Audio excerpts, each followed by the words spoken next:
BC బిడ్డల ఆత్మగౌరవం JSP, BC రాజ్యం కోసం పుట్టిన జేఎస్పీ.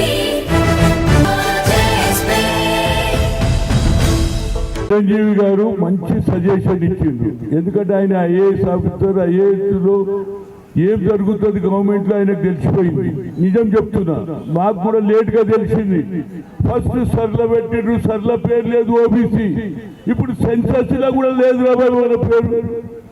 అరే వాళ్ళు ఏం చేస్తారు, ఇప్పుడు వారు చెప్పినట్టు కంప్యూటర్లో కొట్టిండ్రు అనుకో, ఎస్సీ అనగానే అందరు ఎన్ని కులాలు అన్ని వస్తాయి. ఎస్సీ మన కాలమే లేదు ఆయన.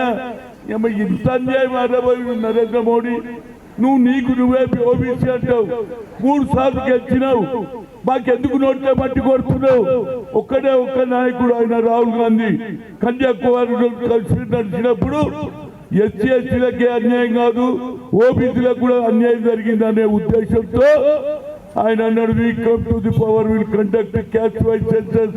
గిత్తిన ఇచ్చేదారి అన్న తర్వాతనే వీళ్ళలో ఆలోచన ముట్టింది. ఎందుకంటే ఆర్ఎస్ఎస్ పార్టీ మొదలు ట్రై చేసింది, వాళ్ళు తీసుకున్నారు. ఒక మాట చెప్పి నేను కథం చేస్తాను మిగతా వాళ్ళు. ఇది చాలా ఇంపార్టెంట్.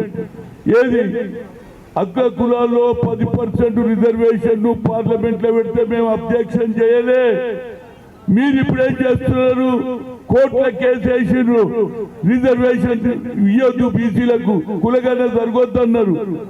అది కూడా ఆయన ఏది చీఫ్ జస్టిస్ సూర్యకాంత్ అన్నారు, లేదు కులగానే జరుగుతూనే ఓబీసీలు పైకి వస్తారు, ఉద్యోగాలు వస్తాయి అని చెప్తే ఆడ కూడా వాళ్ళకు చుక్కెదురైందని మొన్న ఏది జంతర్ మంతర్లో రిజర్వేషన్ ఎత్తేయాలని కోరుతున్నారు. కనుక ఆ ఉద్దేశంలో ఇవాళ మా పని అయింది, రేపు ఎస్సీ పని కూడా అవుతుంది.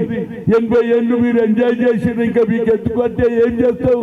అదే మండల్ కమిషన్, ఆయన మండల్ పిపి మండల్ గారు ఆ రోజులలో 27% ఇస్తే మేము 10% కూడా దాటలేము. ఆయన మాకు మళ్ళా క్రిమినల్ పెట్టిండు. ఎన్ని రోజులు ఈ అన్యాయం? కనుక రేవంత్ రెడ్డి గారిని ఒక కోరిక కోరుతున్నా, ఎందుకంటే ఈ దేశంలో ఎవరు చేయలే, నువ్వు చేసినావు, కులగన చేసినావు. కులగన చేస్తే 56% వచ్చింది, 42% లోకల్ బాడీ ఎన్నికలు అన్నావు.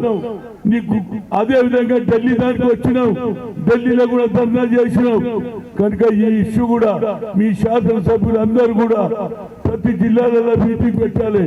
నేను శాసనసభలు కోరుతున్నా, మీరు ఎమ్మెల్యే అయిపోయింది కరెక్టే, మీతో పాటు మిగతా కులాలు వారు కావాలన్నా లేదా? అందుగురించి శాసనసభ్యులు అందరినీ కూడా పిలిచి ముఖ్యమంత్రి మాట్లాడాలి. ఇంకో మాట చెప్పాడు చిరంజీవి గారు, రాహుల్ గాంధీ ఏమన్నాడు 9th షెడ్యూల్లో, ఆయన కూడా ఏమంటుండే ఈయన చెప్పినట్టే, కులాలు విడిపోతే మన సంఖ్య తగ్గుతుంది. యాదవులు అంటే యాదవులే, అట్లనే రెడ్డి అంటే రెడ్డి ఉన్నారు, రెడ్లలో వాళ్ళ దాంట్లో కూడా సబ్ కమిటీస్ ఉన్నది. కానీ వాళ్ళు చెప్పుకోరు, రెడ్డి అంటారు కదా, మనం ఎందుకు చెప్పుకోవద్దురా బాబు? అందరు కలవాలి. ఏది పద్మశాలీలు అంటే పద్మశాలీలే, ఏది మేరోళ్ళు అంటే మేరోళ్ళే.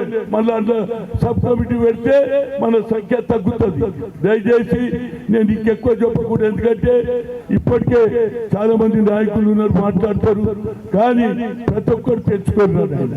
ఇది నా ఇంటి గురించి చెప్పలేదు, నేను ఎమ్మెల్యే అయ్యేది లేదు, ఎంపీ కావాలని పెట్టలే. అన్యాయం జరుగుతున్నారు ఆయన, మనం తెచ్చుకుంటలేము. మొదటి దాంట్లో కూడా అన్యాయమే. సార్ మొదలేమో ఓటు చోరీ చేసిండు, లక్షల ఓట్లు గైబ్ చేసిండు. ఇప్పుడు సార్ అది పెట్టేసి అందులో కూడా ఎస్సీ ఎస్టీ పెట్టిండు. మనం పెట్టనే లేదా? ఆయన తెలుసుకోవాలి, మీకు దండ పెడతా. ఇప్పుడు ఇలా కాకపోతే మన జీవితంలో ఎప్పుడు కాదు, ఇప్పుడే చెప్పారు మన 10 ఏళ్ళ దాకా ఎప్పుడు సర్వే అయితే అట్లా కూడా పెడతారో లేదో. అంటే బీసీలు పైకి రావద్దు. నరేంద్ర మోడీ నువ్వు ఎంత అన్యాయం చేస్తున్నావురా బాబు?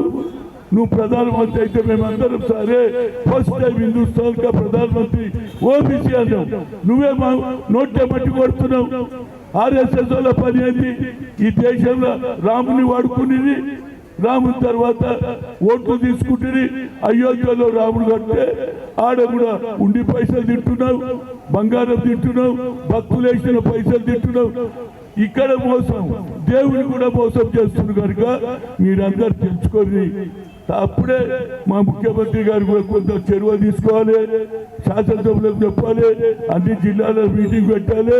ఢిల్లీలో ఏ విధంగానైతే రేవంత్ రెడ్డి వచ్చి ధర్నా చేసిండో ఢిల్లీలో పెద్ద ఎత్తున ధర్నా చేద్దాం. దానికి రాహుల్ గాంధీ గారిని పిలిపించాలి. ఎవరు? రేవంత్ రెడ్డి పిలిపిస్తే అప్పుడు మనకు న్యాయం జరుగుతుంది. అప్పుడే మనం ఈ సమస్య లేకపోతే ఇక మన ఫ్యూచరే లేదు.